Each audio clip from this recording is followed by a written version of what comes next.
Hello प्यारे बच्चों, कैसे हो? उम्मीद है बहुत अच्छे होंगे हो। जो आपकी तैयारी है बहुत ज़बरदस्त चल रही होगी। जैसा कि आप थंबनेल में देख चुके हैं, आज हम किस नंबर का क्वेश्चन कराने वाले हैं और किस तरीके का क्वेश्चन होगा। तो आप देख रहे होंगे समाकलन का सवाल है, जो 5 नंबर का भी आता है, कभी कभी 8 नंबर का भी क्वेश्चन बन जाता है। ज़्यादातर तो 8 का ही बनता है।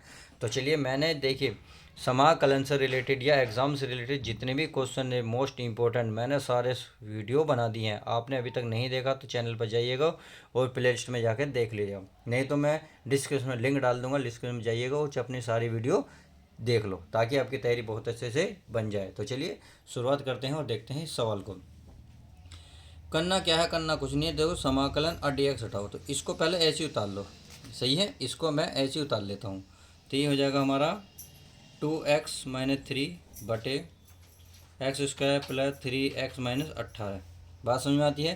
तो इसको आंशिक भिन्न में तोड़ लो। तो इसका मतलब है पहले इसके फैक्टर करेंगे, तो 2x-3 बटे, जब इसका फैक्टर करोगे तो कितना फैक्टर आएगा? इसके फैक्टर आएंगे x-3 भाई, x-3 और x+6। तो ये इसके फैक्टर हो जाएंगे। आप फैक्टर बहुत आसानी से कर सकते हो। तो इसको मान लेना है 2x-3 अपॉन x-3 और ये x+6। तो सही है। अब बराबर इसको मैं मान लेता हूँ पहले पद को a। क्या मान लेता हूँ? पहले पद को a, और इसके नीचे लेता हूँ x-3 प्लस दूसरे पद को मैं b मान लेता हूँ, ये है x+6। इतनी बात आई होप समझ में आ गई होगी। अब करना क्या है, जब इसका एलसीएम लोगे तो ये वाला जो है इधर एक में गुणा करेगा, यानी कि x+6 एक में गुणा, x-3 बी में गुणा, और इधर बचेगा x-3। तो मैं इसको लिख सकता हूँ, ये लिख सकता हूँ मैं 2x-3 अपॉन में x-3 और क्या x+6। इतनी बात समझ में आ गई।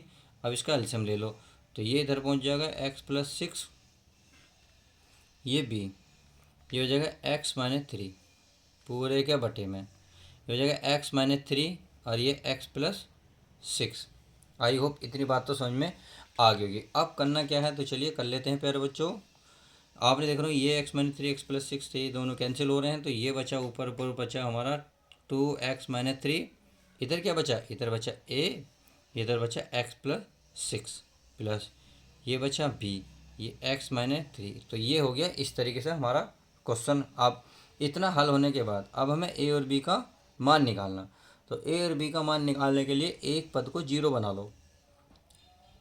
यदि मैं एक पद को जीरो बनाऊंगा, यानी कि अगर ए को जीरो बनाता हूँ तो बी का मान निकल जाएगा। अगर बी को जीरो बनाऊंगा तो ए का। तो क्यों ना मैं पहले बी को जीरो बना लूँ। तो यहाँ जितना लिख रहा है उसे जीरो के बराबर रख लो। कितना लिख रहा है? x-3 बराबर जीरो का रख लो। तो x बराबर कितना आ जाएगा? 3, क्योंकि 3 माइनस का उधर ले जाओगे प्लस का बन जाएगा। तो जहाँ जहाँ इसमें x नज़र आ रहा हो वहाँ 3 रख दो, बस आपका आंसर बहुत आसानी से a का मान निकल जाएगा। तो यहाँ पर 2 गुणा 2, x का मान कितना है प्यारे बच्चों? 3। तो 3 रख रहा हूँ, माइनस का 3 पहली है बराबर ये a, x के स्थान पर 3 प्लस 6 पहली है प्लस b, x के स्थान पर 3 और माइनस का 3। तो 3 में से 3 गए जीरो, तो ये तो सारा जीरो बन गया।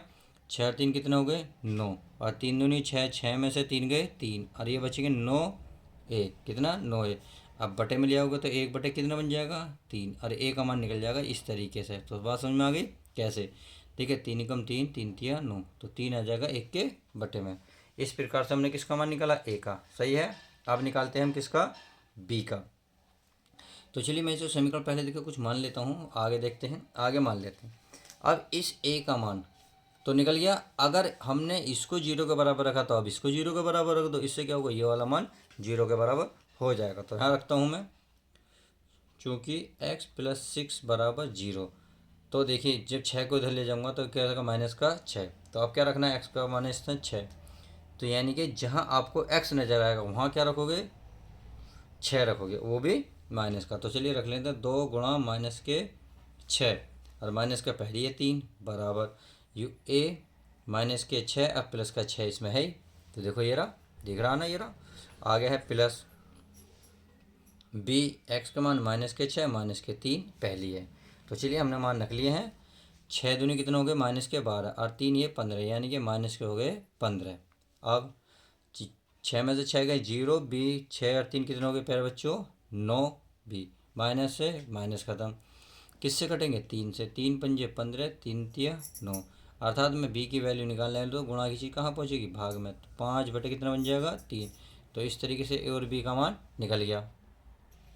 तो चलिए प्यारे बच्चों, क्वेश्चन हमने ए और बी की वैल्यू निकाल ली, यानी कि ए का मान निकाल लिया, बी का मान। अब ए और बी का मान समीकरण 1 में रख लो। तो यहाँ लिख सकते हो समीकरण 1 में ए तथा बी का मान रखने पर तो चलिए रख लेते हैं, रखने पर। तो हमारे पास क्या है, ये हमारे पास 2x-3 अपोन में क्या है प्यारे बच्चों, x-3 और है x+6, सही है। बटे में क्या है, ए यानी कि ए अपॉन, बराबर के बाद है ए अपॉन x-3 प्लस, अब क्या बचा, बी का मान है x+6, ये तो आ गया। अब देखो दोनों तरफ क्या लिखोगे, दोनों तरफ समाकलन करने पे, ये हिंदी लिख लोगे ना, बहुत आसानी से लिख लोगे। तो पर दोनों तरफ क्या कर दोगे, समाकलन।